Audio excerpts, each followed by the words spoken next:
اعوذ باللہ من الشیطان الرجیم بسم اللہ الرحمن الرحیم۔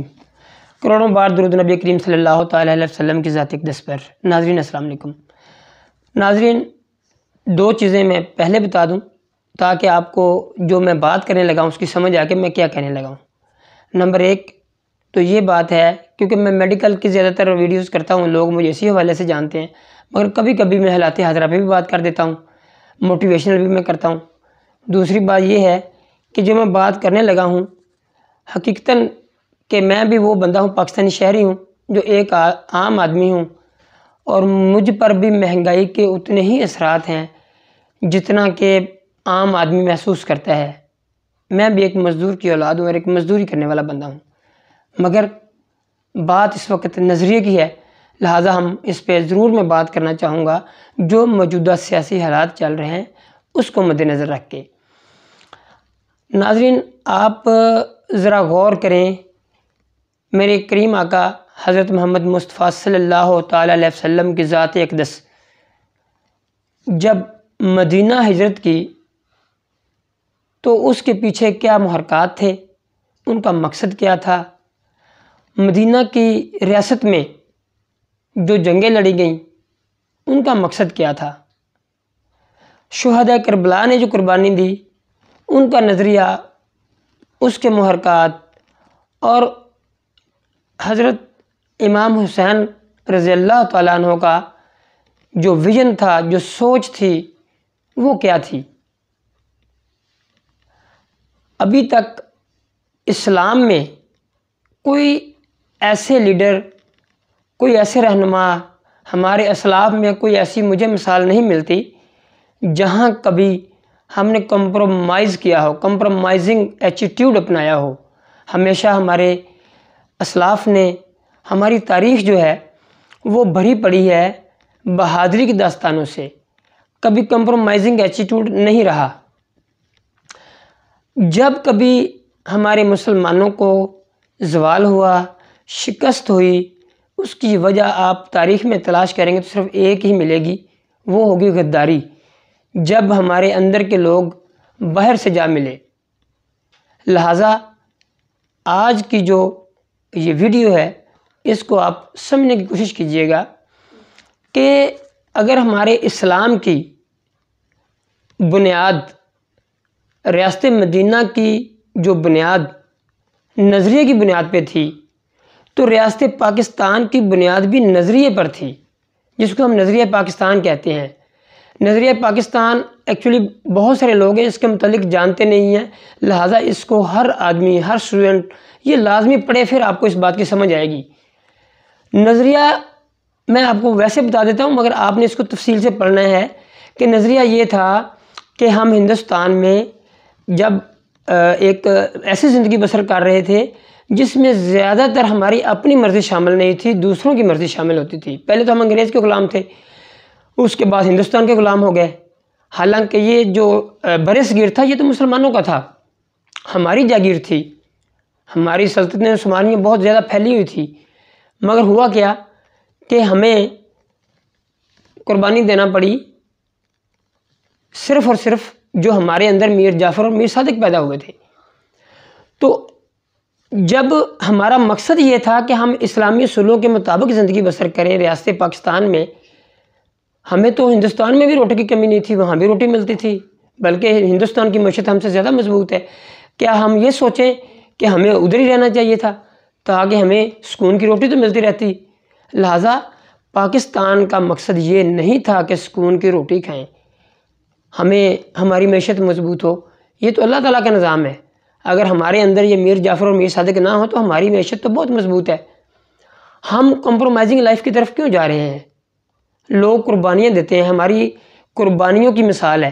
جب پاکستان بنا تھا تو آپ اس کی تاریخ پڑھیں کہ کتنی قربانیاں دے کے یہ مسلم ملک حاصل کیا گیا تھا۔ یہ ملک ایسے حاصل نہیں ہوا تھا۔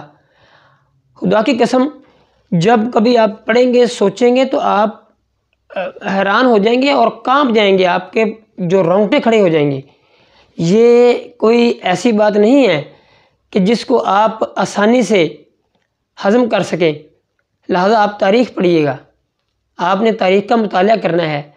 آج پاکستان جہاں کھڑا ہے آج ہم جن مسائل سے گزر رہے ہیں، ہمارے اندر میر جعفر، میر صادق موجود ہیں، ہمیں بیرونی ہتھ کنڈوں میں استعمال کیا جا رہا ہے، ہم نظریے سے پیچھے ہٹ گئے ہیں، ہم کمپرومائزنگ لائف کی طرف چلے گئے ہیں، ہم اپنی مرضی کی لائف نہیں بسر کر رہے ہیں، ہم وہ جو اصول متعین کیے تھے ہمارے اسلاف نے، ہمارے بڑوں نے پاکستان بناتے وقت، ہم ان سے پیچھے ہٹ رہے ہیں۔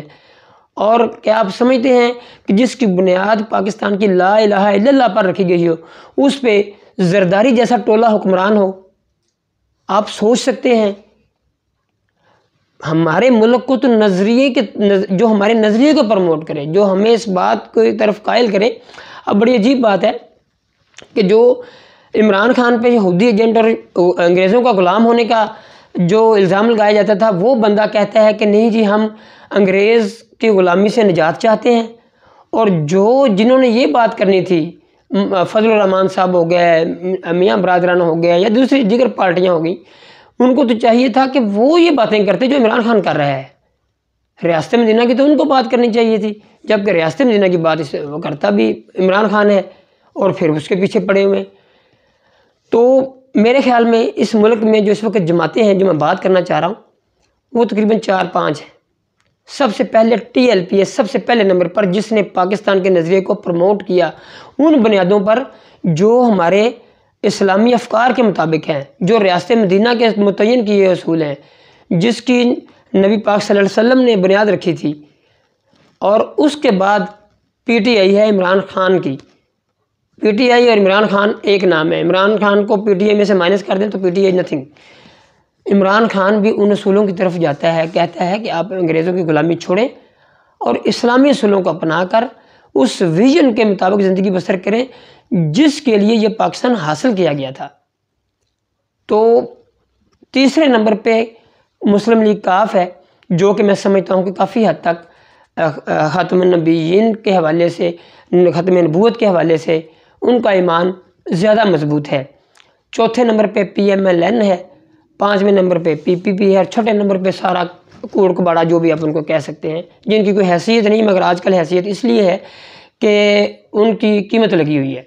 میرے خیال میں باقی کوئی پارٹی پاکستان میں نہیں ہے سوائے یہ میں نے جو 4-5، مگر نمبر 1 TLP، دوسرے نمبر پہ PTI، تیسرے نمبر پہ کاف لیگ، چوتھے نمبر پہ نون لیگ، 5ویں نمبر پہ PPP بھی ختم تقریباً اینڈ آف، کیونکہ جو بھٹو کا نظریہ تھا وہ اس سے پیچھے ہٹ گئے، تب سے یہ جماعت ختم ہو گئی ہے۔ اگلی بات جو میں کرنے والا ہوں وہ یہ ہے کہ جو ریاست مدینہ پاکستان ہے، اس پہ کسی کا کوئی حق نہیں ہے کہ کوئی اس پہ آ کے حکم چلائے۔ اور جو آخری بات جو اس کا مقصد ہے ساری تقریر کا، جو میں نے آپ کے سامنے ایک چیز رکھی ہے، وہ عمران خان صاحب پاکستان اور عالم اسلام کے لیے ناگزیر ہیں۔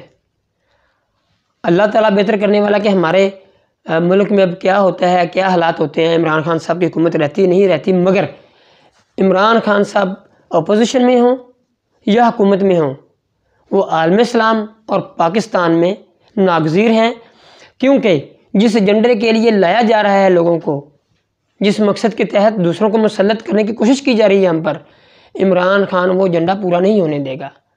اور ایک جو اسلامی بلاک بن رہا ہے، ہمارا روس، چین، ملیشیا، ایران اور ترکی کے تعاون سے یہ جو ہمارا ایک بلاک ابھر رہا ہے مشرق کا، یہ انشاءاللہ یہ ابھر کے رہے گا، یہ بن کے رہے گا، اور ہم انشاءاللہ اس بلاک کا حصہ ہیں، اور ہم امریکہ اور یورپ کے تسلط سے انشاءاللہ بہت جلد نجات پائیں گے، اور ہمارا پاکستان ہمیشہ کامیاب ہوگا۔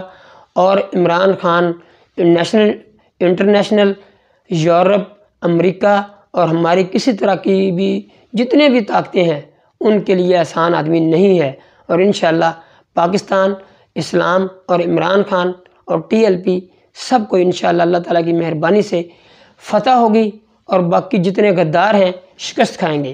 آپ کا بہت بہت شکریہ۔